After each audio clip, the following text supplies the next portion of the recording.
రైతులకు శుభవార్త చెప్పింది రాష్ట్ర ప్రభుత్వం. సన్న వడ్లకు బోనస్ కింద 649.84 కోట్ల నిధులు రిలీజ్ చేసింది. 2,49,406 మంది రైతుల ఖాతాల్లో నేరుగా డబ్బులు జమ చేస్తామన్నారు పౌర సరఫరాల శాఖ కమిషనర్ స్టీఫెన్ రవీంద్ర. రైతులకు అన్ని విధాలా అండగా ఉంటామని చెప్పారు. ఈ సీజన్లో రికార్డు స్థాయిలో తెలంగాణలో వరి పండింది. సన్నాలకు ప్రభుత్వం 500 చొప్పున బోనస్ ఇస్తోంది. 2 రోజుల్లో రైతుల ఖాతాల్లో డబ్బు జమ కానుంది.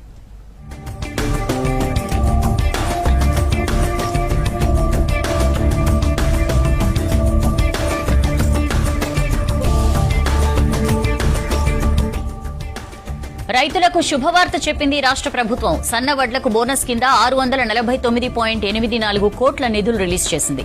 2,49,406 మంది రైతుల ఖాతాల్లో నేరుగా డబ్బులు జమ చేస్తామన్నారు పౌర సరఫరాల శాఖ కమిషనర్ స్టీఫెన్ రవీంద్ర. రైతులకు అన్ని విధాలా అండగా ఉంటామని చెప్పారు. ఈ సీజన్లో రికార్డు స్థాయిలో తెలంగాణలో వరి పండింది. సన్నాలకు ప్రభుత్వం